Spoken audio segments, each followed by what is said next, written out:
Vote ಚೋರಿ ಬಗ್ಗೆ CM DCM ಸುದ್ದಿಗೋಷ್ಠಿ ಹಿನ್ನೆಲೆ ಬಿಜೆಪಿ ಕಚೇರಿಯಲ್ಲಿ ಶಾಸಕ ಸುರೇಶ್ ಕುಮಾರ್ ಸುದ್ದಿಗೋಷ್ಠಿ ನಡೆಸಿದ್ರು. ಗಾಂಧೀಜಿಯವರು 3 ಕೋತಿಗಳ ಬಗ್ಗೆ ಬಹಳ ಹೇಳಿದ್ರು, ಪ್ರಸಿದ್ಧಿಯನ್ನು ಪಡೆದಿದೆ.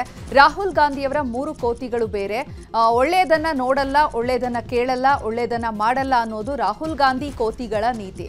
ಆ ಗಾಂಧಿಗೂ ಈ ಗಾಂಧಿಗೂ ಇದೇ ವ್ಯತ್ಯಾಸ. ಕಾಂಗ್ರೆಸ್ನವರು ಸತ್ಯ ಹೇಳಲ್ಲ, ಸುಳ್ಳಿನ ಮೂಲಕ ಯಾವಾಗಲೂ ಅಪಪ್ರಚಾರವನ್ನ ಮಾಡ್ತಾರೆ. ಹಿಂದೆ ಕಮಿಷನ್ ಆರೋಪದ ಮೂಲಕ ಅಪಪ್ರಚಾರ ಮಾಡಿದ್ರು, ಈಗ ಅದರ ಮುಂದುವರೆದ ಭಾಗ ವೋಟ್ ಚೋರಿ ಅನ್ನುವಂಥ ಅಪಪ್ರಚಾರವನ್ನ ಮಾಡ್ತಿದ್ದಾರೆ ಎಂದಿದ್ದಾರೆ. ಇನ್ನು ವೋಟ್ ಚೋರಿ ವಿರುದ್ಧ ಸಹಿ ಅಭಿಯಾನ ಮಾಡಿದ್ದೇವೆ ಎಂಬ ಡಿಕೆಶಿ ಹೇಳಿಕೆಗೆ ತಿರುಗೇಟು ನೀಡಿದ ಸುರೇಶ್ ಕುಮಾರ್, ಡಿಕೆ ಶಿವಕುಮಾರ್ ಗನ್ ಪಾಯಿಂಟ್ ಇಟ್ಟು ಹೆದರಿಸಿ ಸಹಿ ಹಾಕಿಸಿದ್ದಾರೆ. 2027 ಆದ್ಮೇಲೆ ಕಾಂಗ್ರೆಸ್ ಕರ್ನಾಟಕದಲ್ಲಿ ಅಡ್ರೆಸ್ಗೆ ಇಲ್ಲದಂತಾಗುತ್ತೆ ಎಂದಿದ್ದಾರೆ. ರಸ್ತೆ ಗುಂಡಿ ಮತ್ತು ಕಸ ಸಮಸ್ಯೆಯ ಪ್ರದೇಶಗಳಲ್ಲಿ ಬಿಜೆಪಿ ನಾಯಕರು ಪರಿಶೀಲನೆ ನಡೆಸಿ ಅಭಿಯಾನ ಮಾಡಿದ್ದಾರೆ. ಅಭಿಯಾನದಲ್ಲಿ ವಿಪಕ್ಷ ನಾಯಕ ಆರ್ ಅಶೋಕ್, ಶಾಸಕ ಮುನಿರತ್ನ, ಮಾಜಿ ಸಚಿವ ಸುರೇಶ್ ಕುಮಾರ್ ಸೇರಿದಂತೆ ಹಲವು ನಾಯಕರು ಪಾಲ್ಗೊಂಡಿದ್ದರು. ವಿಜಯನಗರ ನಾಗರಬಾವಿ ಮುಖ್ಯ ರಸ್ತೆಯಲ್ಲಿ ಮುಚ್ಚದ ರಸ್ತೆ ಗುಂಡಿ ಸುತ್ತಲೂ R Ashok white painting spray ಮಾಡಿದರು. ಸರ್ಕಾರದ ವಿರುದ್ಧ ಪ್ಲೇಕಾರ್ಡ್ಗಳನ್ನು ಹಿಡಿದು ಆಕ್ರೋಶವನ್ನು ವ್ಯಕ್ತಪಡಿಸಿದರು. ಬಳಿಕ ಮಾತನಾಡಿದ ವಿಪಕ್ಷ ನಾಯಕ ಆರ್ ಅಶೋಕ್, ಕಾಂಗ್ರೆಸ್ ಸರ್ಕಾರ ಗುಂಡಿ ಸರ್ಕಾರ, 2 ವರ್ಷದಲ್ಲಿ ಯಾವುದೇ ಅಭಿವೃದ್ಧಿ ಆಗಿಲ್ಲ. ಗುಂಡಿ ಸರ್ಕಾರ ಬೆಂಗಳೂರಿನ ಜನತೆಗೆ ಶಾಪವಾಗಿದೆ ಅಂತ ಕಿಡಿಕಾರಿದ್ರು. ಇನ್ನು ಇದೇ ವಿಚಾರವಾಗಿ ಶಾಸಕ ಡಾಕ್ಟರ್ ಅಶ್ವಥ್ ನಾರಾಯಣ್ ಕೂಡ ರಿಯಾಕ್ಷನ್ ಕೊಟ್ಟರು.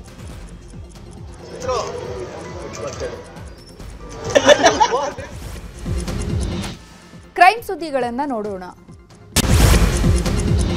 ಪರಪ್ಪನ ಅಗ್ರಹಾರ ಜೈಲಿನಲ್ಲಿ ಖೈದಿಗಳಿಗೆ ರಾಜಾತಿಥ್ಯ ಮುಂದುವರೆದಿದೆ.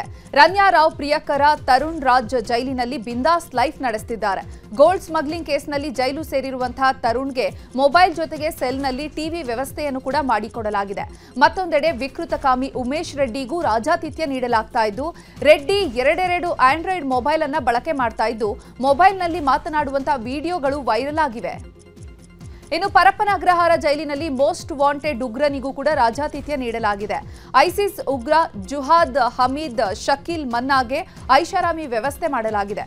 ಯುವಕರನ್ನ ಐಸಿಸ್ಗೆ ನೇಮಕಾತಿಯನ್ನ ಮಾಡ್ತಾ ಇದ್ದಂತಹ ನಟೋರಿಯಸ್ ಉಗ್ರನಿಗೆ ಜೈಲಿನಲ್ಲಿ ಸ್ಮಾರ್ಟ್ ಫೋನ್ ಬಳಕೆಗೆ ಅವಕಾಶವನ್ನು ನೀಡಲಾಗಿದ್ದು, ರಾಜಾರೋಷವಾಗಿ ಉಗ್ರ ಸ್ಮಾರ್ಟ್ ಫೋನ್ ಬಳಕೆ ಮಾಡ್ತಾ ಇರುವಂತಹ ವಿಡಿಯೋ ವೈರಲ್ ಆಗಿದೆ. ವಿಡಿಯೋ ವೈರಲ್ ಆಗ್ತಾ ಇದ್ದಂತೆ ಕಾರಾಗೃಹ ಇಲಾಖೆಯ ಮುಖ್ಯಸ್ಥ ಬಿ ದಯಾನಂದ್ ವಿಡಿಯೋ ಪರಿಶೀಲಿಸಿ ವರದಿ ನೀಡುವಂತೆ ಸೂಚಿಸಿದ್ದಾರೆ. ಶಿವಮೊಗ್ಗದಲ್ಲಿ ಸ್ವೀಟ್ ಬಾಕ್ಸ್ ನೆಪದಲ್ಲಿ ಜೈಲಿಗೆ ಗಾಂಜಾ ಸಾಗಿಸ್ತಾ ಇದ್ದ ಯುವಕನನ್ನ ಅರೆಸ್ಟ್ ಮಾಡಲಾಗಿದೆ. ಶಿವಮೊಗ್ಗದ ಕೇಂದ್ರ ಕಾರಾಗೃಹದ ತಪಾಸಣೆ ವೇಳೆ ಘಟನೆ ಬೆಳಕಿಗೆ ಬಂದಿದೆ. ಸೋಮನಕೊಪ್ಪದ ನಿವಾಸಿ ಸೈಯದ್ ವಾಸಿಂ ಬಂಧಿತ ಆರೋಪಿ. ಈತ ಬೇಕರಿಯಿಂದ ತಂದಿದ್ದ ಸ್ವೀಟ್ ಬಾಕ್ಸ್ನಲ್ಲಿ ಗಾಂಜಾ ಅಡಗಿಸಿಟ್ಕೊಂಡು ಖೈದಿ ಮೆಹಬೂಬ್ ಖಾನ್ಗೆ ತಲುಪಿಸಲು ಪ್ರಯತ್ನಿಸಿದ್ದ. ಈ ವೇಳೆ ಜೈಲು ಪ್ರವೇಶ ದ್ವಾರದಲ್ಲಿ ನಿಯೋಜಿತರಾಗಿದ್ದ ಕೆಎಸ್ಐಎಸ್ಎಫ್ ಭದ್ರತಾ ಸಿಬ್ಬಂದಿ ತಪಾಸಣೆ ವೇಳೆ ಬಾಕ್ಸ್ನಲ್ಲಿ ಗಾಂಜಾ ಪತ್ತೆಯಾಗಿದೆ. ತಕ್ಷಣವೇ ವಾಸಿಂನನ್ನ ವಶಕ್ಕೆ ಪಡೆದಿದ್ದಾರೆ. ಮಹಿಳೆಯರ ಸಲಿಂಗ ಕಾಮಕ್ಕೆ ಪುಟ್ಟ ಕಂದಮ್ಮ ಬಲಿಯಾಗಿರುವ ಘಟನೆ ಕರ್ನಾಟಕದ ಗಡಿ ಭಾಗ ತಮಿಳುನಾಡಿನ ಕೆಲಮಂಗಲಂ ಸಮೀಪದ ಚಿನ್ನಟ್ಟಿಯಲ್ಲಿ ನಡೆದಿದೆ. ವಿವಾಹಿತೆ ಭಾರತಿ ಹಾಗೂ ಸುಮಿತ್ರಾ ಸಲಿಂಗ ಕಾಮಿಗಳಾಗಿದ್ರು.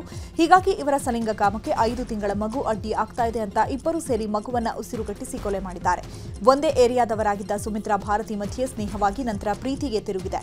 ಇದಾದ ಬಳಿಕ ಇಬ್ಬರು 4 ವರ್ಷದಿಂದ ಒಟ್ಟಿಗೆ ಸೇರ್ತಾ ಇದ್ರು. ಆದರೆ ಭಾರತಿ ಮಗು ಆದ್ಮೇಲೆ ದೂರವಿರುತ್ತಿದ್ದಾಳೆ ಅಂತ ಹೇಳಿ ಸುಮಿತ್ರಾ ಗಲಾಟೆ ಮಾಡ್ತಾ ಇದ್ದು. ಇದಾದ ಬಳಿಕ ಇಬ್ಬರು ಸೇರಿ ಮಗುವನ್ನ ಕೊಂದು ಅಂತ್ಯ ಸಂಸ್ಕಾರವನ್ನ ಮಾಡಿದ್ರು. ಆದರೆ ಪತ್ನಿಯ ಫೋನ್ ನೋಡಿದ ಮೇಲೆ ಪತಿ ಸುರೇಶ್ಗೆ ವಿಚಾರ ತಿಳಿದಿದ್ದು ಪೊಲೀಸರಿಗೆ ದೂರು ಕೊಟ್ಟಿದ್ದಾರೆ. ಆರೋಪಿಗಳನ್ನ ಪೊಲೀಸರು ಬಂಧಿಸಿ ಜೈಲಿಗಟ್ಟಿದ್ದಾರೆ.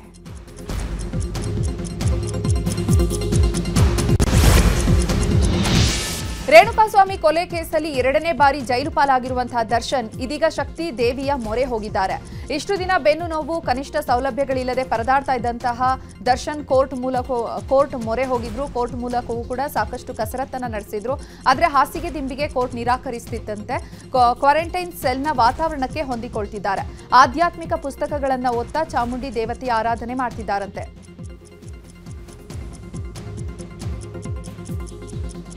ರೇಣುಕಾಸ್ವಾಮಿ ಕೊಲೆ ಪ್ರಕರಣದಲ್ಲಿ ಪವಿತ್ರ ಗೌಡ ಸಲ್ಲಿಸಿದ್ದ ಜಾಮೀನು ರದ್ದತಿ ಪುನರ್ ಪರಿಶೀಲನಾ ಅರ್ಜಿಯನ್ನು ಸುಪ್ರೀಂ ಕೋರ್ಟ್ ದ್ವಿಸದಸ್ಯ ಪೀಠ ವಜಾಗೊಳಿಸಿದೆ. ನಾವು ತೀರ್ಪು ಮತ್ತು ದಾಖಲೆಗಳನ್ನು ಸೂಕ್ಷ್ಮವಾಗಿ ಪರಿಶೀಲಿಸಿದ ಬಳಿಕವೇ ಆದೇಶವನ್ನು ನೀಡಿದ್ದೇವೆ. ಮತ್ತೊಮ್ಮೆ ಪರಿಶೀಲನೆ ನಡೆಸಿ ಆದೇಶ ಮಾಡುವ ಅಗತ್ಯ ಇಲ್ಲ ಎಂದಿದ್ದಾರೆ. ಕಾಂತಾರ ಚಾಪ್ಟರ್ 1 ಸಕ್ಸಸ್ನಲ್ಲಿರುವ ನಟಿ ರುಕ್ಮಿಣಿ ವಸಂತಾಗೆ ಕಳ್ಳರ ಕಾಟ ಶುರುವಾಗಿದೆ. ಸೈಬರ್ ಕಳ್ಳರ ಕಾಟಕ್ಕೆ ಬೇಸತ್ತು ಇನ್ಸ್ಟಾಗ್ರಾಂನಲ್ಲಿ ನಟಿ ರುಕ್ಮಿಣಿ ಪೋಸ್ಟ್ ಒಂದನ್ನು ಹಾಕಿದ್ದಾರೆ. ತಮ್ಮ ಹೆಸರಿನಲ್ಲಿ ಬೇರೆಯವರಿಗೆ ಸೈಬರ್ ಖದೀಮರು ಕರೆ ಮತ್ತು ಮೆಸೇಜ್ ಮಾಡ್ತಿದ್ದಾರೆ. ಹೀಗಾಗಿ ಯಾರೂ ಕೂಡ ಕರೆ ಮತ್ತು ಸಂದೇಶಕ್ಕೆ ಪ್ರತಿಕ್ರಿಯೆ ನೀಡಬೇಡಿ ಅಂತ ಮನವಿಯನ್ನ ಮಾಡಿಕೊಂಡಿದ್ದಾರೆ. ರಾಜ್ಯದ ಸುದ್ದಿಗಳನ್ನು ನೋಡೋಣ. ಚಾಮರಾಜನಗರದ ಬಂಡೀಪುರದಲ್ಲಿ ಅನುಮಾನಾಸ್ಪದ ಕಾರು ವಶಕ್ಕೆ ಪಡ್ಕೊಂಡಿದ್ದಂತಹ ಪ್ರಕರಣಕ್ಕೆ ಟ್ವಿಸ್ಟ್ ಸಿಕ್ಕಿದೆ. ನಕಲಿ ನಂಬರ್ ಪ್ಲೇಟ್ ಅನ್ನು ಬಳಸಿ ಕಾಡಿನ ರಸ್ತೆಗೆ ಬಿಟ್ಟು ಹೋಗಿದ್ದಾರೆ. ಬೋರಯ್ಯ ಎನ್ನುವವರಿಗೆ ಸೇರಿದಂತಹ ಆಟೋ ರಿಕ್ಷಾಗೆ ಸೇರಿದಂತಹ ನಂಬರ್ KA 104696 ನೋಂದಣಿ ಸಂಖ್ಯೆಯನ್ನ ಕಾರಿಗೆ ಬಳಕೆ ಮಾಡಲಾಗಿದೆ. ಈ ಕಾರಿನಲ್ಲಿ ಒಂದು ಪಿಸ್ತೂಲ್, ಒಂದು ಹಳೆಯ ಐಫೋನ್ ಪತ್ತೆಯಾಗಿದೆ. ಇನ್ನು ಮಧ್ಯರಾತ್ರಿ ಕಾರು ನಿಲ್ಲಿಸಿ ಎಲ್ಲಿ ಹೋದ್ರು, ರಾತ್ರಿ ವೇಳೆ ಸಂಚಾರ ನಿಷೇಧ ಇದ್ರೂ ಕೂಡ ಕಾಡಿನ ರಸ್ತೆಯಲ್ಲಿ ಕಾರ್ ಬಂದಿದ್ದು ಹೇಗೆ ಅನ್ನೋದರ ಬಗ್ಗೆ ಅನುಮಾನ ಶುರುವಾಗಿದೆ. FIR ದಾಖಲಿಸಿ ಕಾರಿನಲ್ಲಿ ಬಂದಿದ್ದವರ ಪತ್ತೆಗೆ ಬಂಡೀಪುರ ಅರಣ್ಯಾಧಿಕಾರಿಗಳು ತನಿಖೆ ನಡೆಸುತ್ತಿದ್ದಾರೆ. ಸಚಿವ ಈಶ್ವರ ಖಂಡ್ರೆ ಮಾನವೀಯತೆ ಮೆರೆದಿದ್ದಾರೆ. ಮೂರ್ಛೆ ರೋಗ ಬಂದು ರಸ್ತೆಯಲ್ಲಿ ಬಿದ್ದು ಒದ್ದಾಡ್ತಾ ಇದ್ದಂತಹ ಬಾಲಕನನ್ನ ರಕ್ಷಿಸಿ ಆಸ್ಪತ್ರೆಗೆ ದಾಖಲಿಸಿದ್ದಾರೆ. ಬೀದರ್ ಹೊರವಲಯದ ಶಹಾಪುರ ರೈಲ್ವೆ ಗೇಟ್ ಬಳಿ ಬಾಲಕ ಮೂರ್ಛೆಯಿಂದ ಬಿದ್ದು ಒದ್ದಾಡ್ತಿದ್ದ. ವಿದೇಶ ಸುದ್ದಿಯನ್ನ ನೋಡ್ತಾ ಹೋಗೋಣ. ಸಂಸತ್ ಚಳಿಗಾಲದ ಅಧಿವೇಶನದ ದಿನಾಂಕ ಘೋಷಣೆ ಆಗಿದೆ. ಡಿಸೆಂಬರ್ 1ರಿಂದ 19ರವರೆಗೆ ಚಳಿಗಾಲದ ಅಧಿವೇಶನ ನಡೆಯಲಿದೆ. ಸಂಸತ್ತಿನ ಚಳಿಗಾಲದ ಅಧಿವೇಶನವನ್ನು ಕರೆಯುವ ಸರ್ಕಾರದ ಪ್ರಸ್ತಾಪವನ್ನು ರಾಷ್ಟ್ರಪತಿ ದ್ರೌಪದಿ ಮುರ್ಮು ಅನುಮೋದಿಸಿದ್ದಾರೆ. ಕಳೆದ ಅಕ್ಟೋಬರ್ನಲ್ಲಿ ಛತ್ತೀಸ್ಗಢದ ಬಸ್ತಾರ್ನಲ್ಲಿ 21 ನಕ್ಸಲರು ಪೊಲೀಸರ ಮುಂದೆ ಶರಣಾಗಿದ್ರು. ಇದರ ಬೆನ್ನಲ್ಲೇ ಗರಿಯಾಬಂದ್ ಜಿಲ್ಲೆಯಲ್ಲಿ ಮತ್ತೆ 7 ನಕ್ಸಲರು ಪೊಲೀಸರ ಮುಂದೆ ಶಸ್ತ್ರಾಸ್ತ್ರ ಸಹಿತ ಶರಣಾಗಿದ್ದಾರೆ. ಏಕದಿನ ವಿಶ್ವಕಪ್ ವಿಜಯದ ಬಳಿಕ ಸ್ನೇಹಾ ರಾಣಾ ಉತ್ತರಾಖಂಡ್ನ ಡೆಹ್ರಾಡೂನ್ಗೆ ಮರಳಿದ್ದಾರೆ. ತವರಿಗೆ ಮರಳಿದ ಸ್ನೇಹಾಗೆ ಕುಟುಂಬ ಹಾಗೂ ಅಭಿಮಾನಿಗಳಿಂದ ಭವ್ಯ ಸ್ವಾಗತ ಸಿಕ್ಕಿದೆ. ಭಾರತಕ್ಕೆ ಶೀಘ್ರದಲ್ಲೇ ದಕ್ಷಿಣ ಆಫ್ರಿಕಾದ ಬೋಟ್ಸ್ವಾನಾದಿಂದ ಮತ್ತೆ 8 ಚೀತಾಗಳು ಆಗಮಿಸಲಿದೆ. 2 ಗಂಡು ಚೀತಾ ಮತ್ತು 6 ಹೆಣ್ಣು ಚೀತಾ ಸೇರಿ ಒಟ್ಟು 8 ಚೀತಾಗಳು ಭಾರತಕ್ಕೆ ಆಗಮಿಸಲಿವೆ. ಜಮ್ಮು ಕಾಶ್ಮೀರದ ಅನಂತನಾಗ್ ಜಿಲ್ಲೆಯಲ್ಲಿ ಚಲಿಸ್ತಾ ಇದ್ದಂತಹ ರೈಲಿಗೆ ಹದ್ದು ಡಿಕ್ಕಿ ಹೊಡೆದಿದೆ. ಡಿಕ್ಕಿ ರಭಸಕ್ಕೆ ಟ್ರೈನ್ ಚಾಲಕನಿಗೆ ಮುಖಕ್ಕೆ ಗಂಭೀರ ಗಾಯಗಳಾಗಿದೆ. ಬಾರಾಮುಲ್ಲಾ ಬನಿಹಾಲ್ ರೈಲಿನಲ್ಲಿ ಈ ಘಟನೆ ಸಂಭವಿಸಿದೆ. ಬಾಗೇಶ್ವರಧಾಮ ಸರ್ಕಾರ್ ಧೀರೇಂದ್ರ ಶಾಸ್ತ್ರಿ ನೇತೃತ್ವದಲ್ಲಿ 2ನೇ ದಿನ ಸನಾತನ ಹಿಂದೂ ಏಕತಾ ಪಾದಯಾತ್ರೆ ನಡೆಯಿತು. ದೆಹಲಿಯ ಡೇರಾದಿಂದ ಹರಿಯಾಣದವರೆಗೆ ಪಾದಯಾತ್ರೆ ಮಾಡಲಾಯಿತು.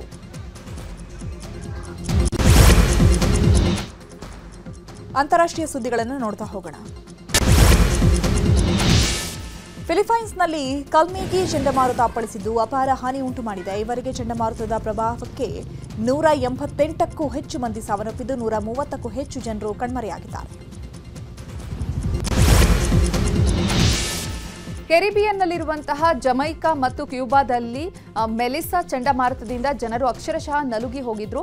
ಚಂಡಮಾರುತವು ಜಮೈಕಾ ಮತ್ತು ಕ್ಯೂಬಾದಲ್ಲಿ ಗಮನಾರ್ಹ ಜೀವ ಮತ್ತು ಆಸ್ತಿ ನಷ್ಟ ಉಂಟು ಮಾಡಿದೆ. ಅಮೆರಿಕ ಅಧ್ಯಕ್ಷ ಟ್ರಂಪ್ ಆಡಳಿತವು H-1B ವೀಸಾ ದುರುಪಯೋಗದ ಬಗ್ಗೆ 175 ತನಿಖೆಗಳನ್ನು ಪ್ರಾರಂಭಿಸಿದೆ. ಇದರಲ್ಲಿ ಕಡಿಮೆ ವೇತನ, ಅಸ್ತಿತ್ವದಲ್ಲಿಲ್ಲದ ಕೆಲಸದ ಸ್ಥಳಗಳು ಮತ್ತು ಬೆಂಚಿಂಗ್ ಅಭ್ಯಾಸದಂತಹ ದೋಷಗಳು ಸೇರ್ಕೊಂಡಿದೆ. H-1B ವೀಸಾ ದುರುಪಯೋಗವನ್ನು ಗಂಭೀರವಾಗಿ ಪರಿಗಣಿಸಿ ಟ್ರಂಪ್ ತನಿಖೆಗೆ ಆದೇಶಿಸಿದ್ದಾರೆ. ಅಮೆರಿಕವು ವೀಸಾ ನಿಯಮಗಳಲ್ಲಿ ಕೆಲವು ಹೊಸ ಬದಲಾವಣೆಗಳನ್ನು ಜಾರಿಗೆ ತಂದಿದೆ. ಬೊಜ್ಜು ಮತ್ತು ಹೃದ್ರೋಗ, ಕ್ಯಾನ್ಸರ್ನಂತಹ ದೀರ್ಘಕಾಲದ ಆರೋಗ್ಯ ಸಮಸ್ಯೆಗಳಿರುವವರಿಗೆ ವೀಸಾ ನೀಡದಂತೆ ಅಮೆರಿಕ ಅಧ್ಯಕ್ಷ ಟ್ರಂಪ್ ಆದೇಶ ಹೊರಡಿಸಿದ್ದಾರೆ.